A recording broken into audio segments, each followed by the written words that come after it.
Today I'm going to teach you that writers tell a story. They don't just name the parts.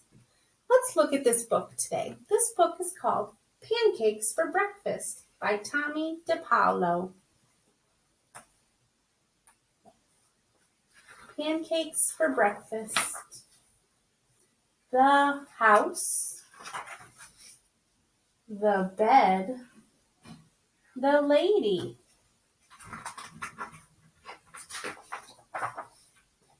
The bookshelf. The book. This isn't a very interesting story, do you think? I don't think it sounds very interesting. Let's keep going.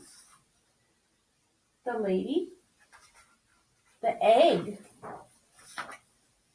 The cow. The milk.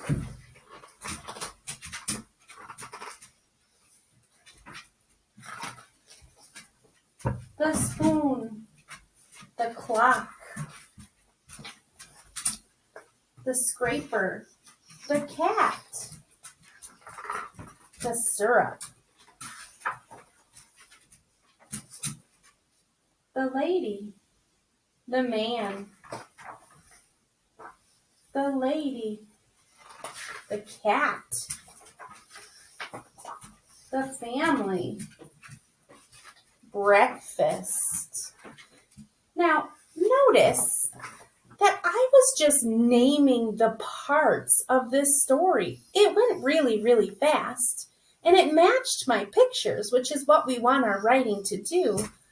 But it didn't really tell us anything. All I did was name the parts. Listen as I read this story again. This time, you'll notice there are no words on these pages. So right now, I am just telling the story. So this time I'm going to tell a story. And I'm not going to just name the parts. I'm actually going to tell a story. It might sound like this. Let me show you what it sounds like when writers tell a story. One snowy morning, a little old woman woke up and dreamed of having pancakes.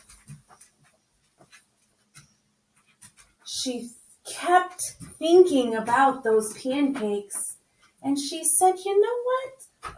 I have a recipe book. Let me check my ingredients for those pancakes. I'll need flour and baking powder, butter and sugar, salt, eggs, and milk. I think I have all of those things." So she gathered her bowl and her flour. She sifted the flour into the bowl and noticed that she didn't have any eggs. So she went out to the chicken coop. She walked into the nice warm coop and she collected the eggs from her laying chickens.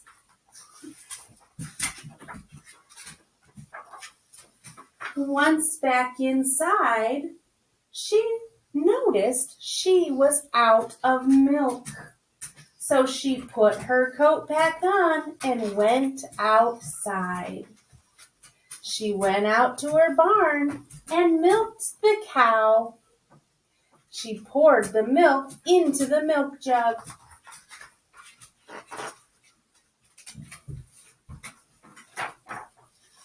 Then she added her milk to the bowl, poured her bowl into the butter churn, and started mixing and churning. And mixing and churning and mixing and churning some more until that milk turned into butter. Finally, she had what she needed until she tried to find some maple syrup. You always need syrup with your pancakes.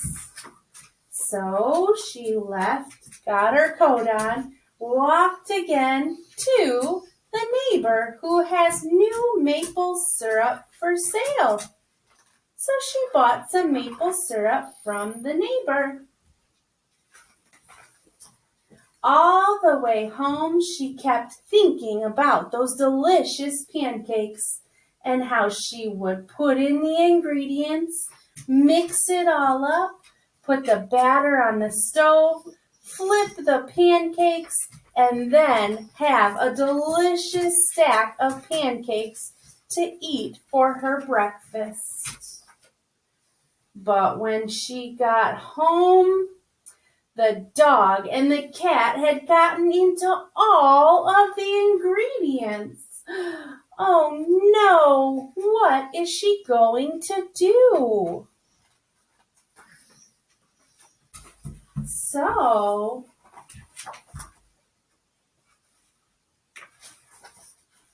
she took off her coat while dreaming of those pancakes, and then she got a smell of something tasty and delicious coming from outside. So she put her coat back on and walked to the neighbor's house. And there she saw the neighbor was cooking some amazing pancakes.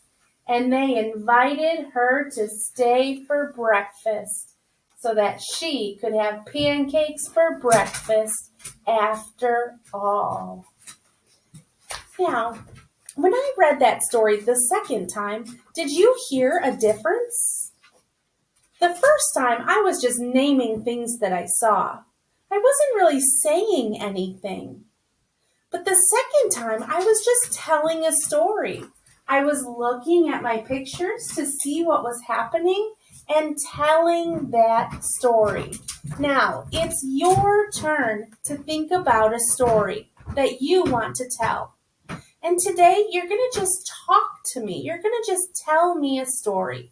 So I want you to look at your pictures today in your activity, and I want you to do your best not to just name the parts, but to actually tell me a story. Does it have to be perfect? No way. Just do your best. Remember, today, instead of just naming parts, we are working on telling a story.